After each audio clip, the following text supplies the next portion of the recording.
Halo semuanya, selamat datang di video kali ini.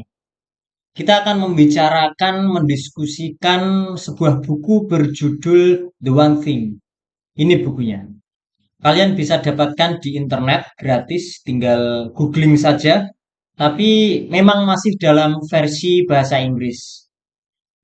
Buku ini menarik karena dia membahas tentang bagaimana sih konsep pengembangan diri yang paling mudah, efektif, dan efisien.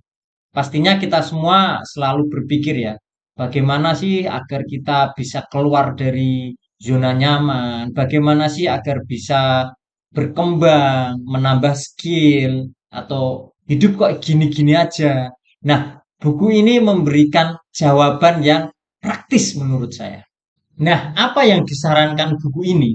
Jadi intinya di dalam buku ini buat kalian-kalian yang merasa sudah mentok dan bingung ini kalau mau berkembang itu gimana caranya, maka konsep dasarnya adalah segera putuskan kamu mau mempelajari apa, satu hal saja, dan kamu benar-benar fokus, habiskan hari-harimu, habiskan beberapa bulan, bahkan beberapa tahun hanya untuk mempelajari hal itu saja.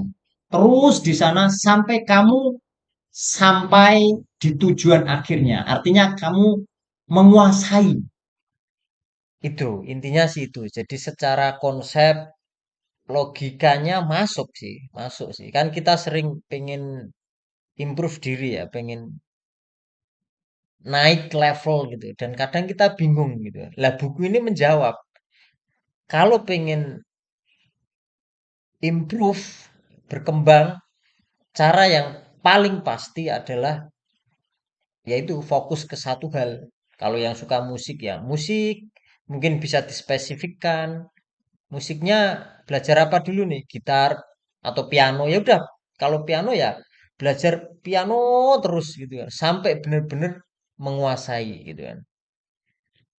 Kalau sukanya bela dirinya apa? Karate misalnya. Sudah pelajari karate terus sampai kamu benar-benar menguasainya. Kalau pepatah mengatakan berlatihlah sampai pikiranmu lupa dan tubuhmu ingat. Salah satu hal yang menarik dari buku ini adalah kita akan disuguhkan dengan beberapa pepatah, kata-kata pepatah atau kata-kata mutiara yang cukup bertebaran di dalamnya, gitu kan. Dan itu cukup membuat kita jadi mudah mengingat konsep-konsep yang dipaparkan di buku ini. Contohnya misal jangan mengejar dua kelinci dalam waktu bersamaan, tapi kejarlah satu persatu. Nah, ini kan masuk gitu kan. Artinya ya kita bisa ibaratkan kalau kita bayangkan gitu kan, kalau kita mengejar kelinci atau mungkin ayam gitu kan, ada beberapa gitu kan yang harus kita tangkap. Ya cara menangkapnya ya satu persatu. Kalau kita terlalu berambisi pengen cepet-cepet terus kita kejar sana kejar sini ya akhirnya nggak ada yang dapat kan, tapi kita fokus pada salah satu dulu sampai dapat baru ke yang lain, itu pun fokus satu persatu, nanti dapat lagi fokus ke yang lain, dapat lagi fokus ke yang lain, atau kata-kata mutiara lain seperti jadilah perangko ya, tetap ada di sana sampai kamu tiba di tujuan. Nah, itu kan menarik ya. Dan masih banyak lagi yang nanti bertebaran di buku ini. Dan itu menjadi salah satu daya tarik sih menurut saya. Oke, hal yang paling awal dibahas di buku ini atau didiskusikan adalah tentang bagaimana pentingnya fokus. Sebenarnya buku ini memang mengajarkan kita atau menekankan pada kita tentang pentingnya fokus. Memang kalau orang itu fokusnya bagus, dia akan lebih condong mencapai kesuksesan dengan cepat, dengan baik gitu kan. Nah, salah satu cara fokus yang di ajarkan di buku ini adalah dengan cara menanyakan nih kepada diri kita atau mungkin kepada tim kita kalau kita punya tim gitu kan.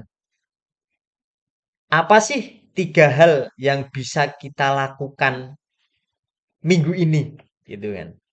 Tiga hal yang paling krusial, yang paling inti yang bisa kita lakukan minggu ini.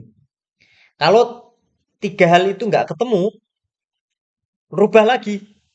Apa sih dua hal saja yang bisa kita kerjakan di minggu ini?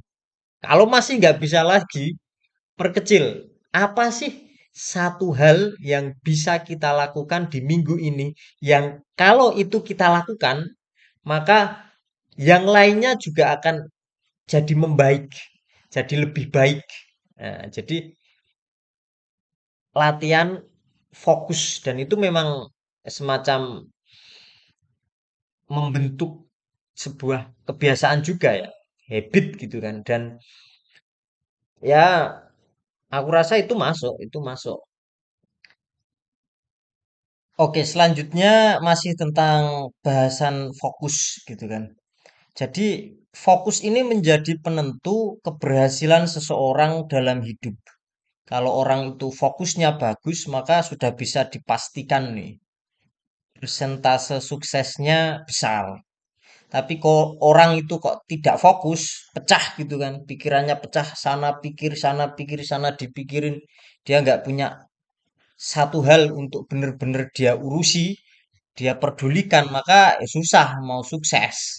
Karena sukses itu memang membutuhkan waktu dan banyak hal yang memang harus diselesaikan, tapi kan semua itu harus dilakukan satu persatu dan kita tidak mungkin gebiah uyah semuanya kita jalani dalam satu waktu gitu kan. Nah, gini teman-teman, pernah nggak kalian bertanya gitu kan?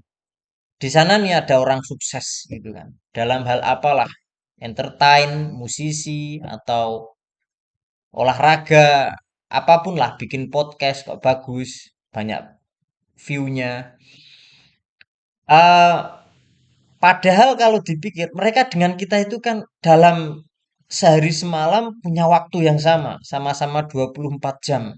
Tapi kok bisa mereka menghasilkan sesuatu yang lebih daripada kita, gitu kan? Itu rahasianya apalah? Ini yang perlu dikorek, dibedah. Jadi salah satu, ya ini salah satu rahasia orang itu bisa sedemikian suksesnya dalam hidup adalah karena dia tahu membedakan mana yang bisa dia lakukan dan mana yang dia harus lakukan. Jadi ini dua hal yang beda. Mana yang bisa kamu lakukan dan mana yang harus kamu lakukan. Nah, orang yang sukses itu biasanya dia hari-harinya itu lebih condong pada apa yang dia harus lakukan. Jangan bingung ya, jangan bingung. Jadi contohnya misal, eh, kamu bisa ngedit, bisa main musik, bisa oh ini itu marketing, apalah semua bisa, desain bisa gitu kan. Itu namanya kamu bisa lakukan, gitu kan. Lah orang sukses itu fokusnya pada apa yang harus dia lakukan. Jadi pertama dia tahu nih posisinya apa gitu kan. Nah, dari sana dia melakukan apa yang sebagai pemimpin, ya, sebagai koordinator, manajer, sebagai top leader, apa sih yang harusnya dia lakukan untuk bisa mengkoordinasi tim ini gitu kan. Jadi dia bisa saja desain, dia bisa marketing, dia bisa akuntansi, dia bisa macam-macam lah. Tapi itu dia delegasikan gitu kan. Dia fokus pada apa yang harus dia lakukan untuk membawa timnya ini progres terus ke atas gitu kan. Jadi itu bedanya antara apa yang kamu bisa lakukan dengan apa yang harus kamu lakukan. Dan kalau kita sudah bisa ini melakukan ini, maka kita akan mampu menciptakan jembatan istilahnya antara apa yang kita lakukan atau pekerjaan kita dengan apa yang kita inginkan di masa depan dengan pekerjaan itu, gitu kan. Nah, memang sih buku ini bercerita tentang si penulis yang dia suksesnya itu dalam membangun perusahaan. Jadi dia condong memberikan contoh pada perusahaan dia. Jadi misal dia punya beberapa divisi gitu kan. Dia bisa saja dia menguasai semua skill di divisi itu, tapi dia memilih untuk menempatkan orang-orang terbaik di divisi-divisi itu, kemudian dia fokus pada misi jangka panjang perusahaan, termasuk leadershipnya bagaimana gitu kan. Nah itu intinya itu. Jadi fokus pada apa yang harus kita lakukan gitu kan. Bukan sekedar apa yang bisa kita lakukan. Artinya kalau sesuatu itu bisa kita delegasikan sekarang atau mungkin suatu saat, ya kita delegasikan. Jangan terus semuanya kita pekerjaan kita embat gitu ya, sehingga kita burn out. Jadi kita benar-benar fokus pada hal-hal inti. Ya, mungkin kita lebih bisa fokus pada kalau konten kreator ya lebih fokus pada cari idenya, gagasannya. Jadi teknisnya kasih saja ke orang lain gitu kan. Kebanyakan dari kita berpikir bahwa untuk bisa mencapai sebuah kesuksesan yang besar, artinya kita harus melakukan banyak hal. Melakukan ini, melakukan itu, bisnis ini, bisnis itu, kerjakan ini, kerjakan itu. Padahal kenyataannya sebagai manusia, waktu kita itu terbatas, energi itu juga terbatas. Sedangkan kita juga harus punya waktu untuk keluarga, gitu kan, teman-teman, mungkin kerabat. Kita tidak bisa all out hanya ngurusi pekerjaan. Nah, disinilah pentingnya kita mempelajari esensi dari memfokuskan diri pada hal-hal yang kita anggap inti. Ya. Memang harus diakui, di dalam buku ini kita sepertinya memang bicara dalam konteks sebuah organisasi, sebuah perusahaan lah minimal. Sehingga gagasan utamanya adalah ketika kita punya posisi top atau ada di level atau lingkungan top leader, kita harus mulai berani untuk mendelegasikan beberapa pekerjaan pada teman-teman kita. Dan mempercayakan tugas-tugas itu pada mereka dan kita lebih fokus pada sisi-sisi koordinasi antar sistemnya, antar bidangnya, sehingga organisasi ini akan tetap punya visi misi yang kuat. Nah, kalau kita tarik ke konteks diri kita, kadang kan kita temukan diri kita ini belajar dalam satu waktu semua dijalani. Bela diri iya, latihan musik iya, bikin podcast iya, nge-gym iya, masih harus wah apalagi gitu kan. Sehingga tidak ada satupun yang jadi karena energinya dipecah pada beberapa hal ini. Tapi kita fokuskan kalau memang kita pengen bikin podcast misal, ya udah kita bikin podcast, bikin YouTube konten tentang sesuatu, energinya difokuskan di sana. Nanti dalam waktu beberapa bulan akan kelihatan hasilnya. 3-4 bulan bahkan bisa kelihatan. Kebanyakan dari teman-teman itu kalau pengen sukses itu berarti kita harus melakukan kegiatan ini kita lakukan, itu kita lakukan, yang mana lagi kita lakukan. Padahal sekali lagi energi kita kan terbatas. Nah, akhirnya apa? Karena energi yang terbatas itu harus dibagi ke sekian banyak kegiatan, sehingga kegiatan-kegiatan itu impact-nya juga tidak terlalu besar karena dia hanya kebagian beberapa persen saja dari energi dan pikiran kita. Tapi kita bayangkan kalau sejumlah besar energi itu difokuskan pada satu hal vital gitu kan. Maka satu hal vital ini akan memberikan atau memiliki dampak yang besar karena memang energi yang kita tempatkan pada hal itu ya besar. Kita kembali ke contoh tadi. Misal kita punya 4 kegiatan.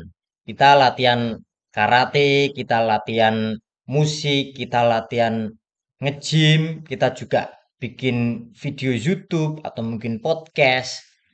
Artinya dari 100% energi yang kita miliki harus dipecah kepada 4 hal ini. Masing-masing dapat berapa? Cuman dapat sekitar 20% kan? Sehingga setelah beberapa bulan berjalan, ya sebenarnya empat-empatnya ada progres, tapi progresnya sangat kecil, nggak begitu kelihatan. Tapi coba kalau kita garap 4 hal ini satu persatu. Misal kita fokus dulu nih pada bikin video YouTube. Nah, kita kasih 80, 90 bahkan mungkin 100% energi kita untuk bikin konten yang bagus gitu kan.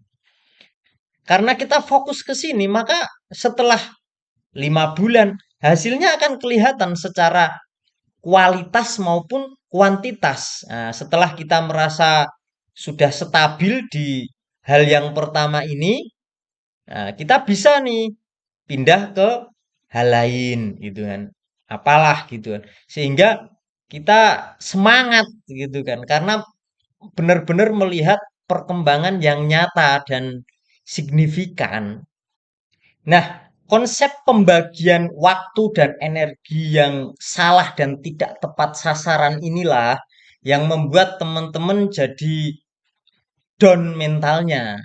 Mereka jadi merasa bahwa setelah mengalokasikan sekian banyak tenaga, capek pikiran, capek fisik, ternyata hasilnya cuman sedikit atau bahkan mungkin nggak begitu kelihatan.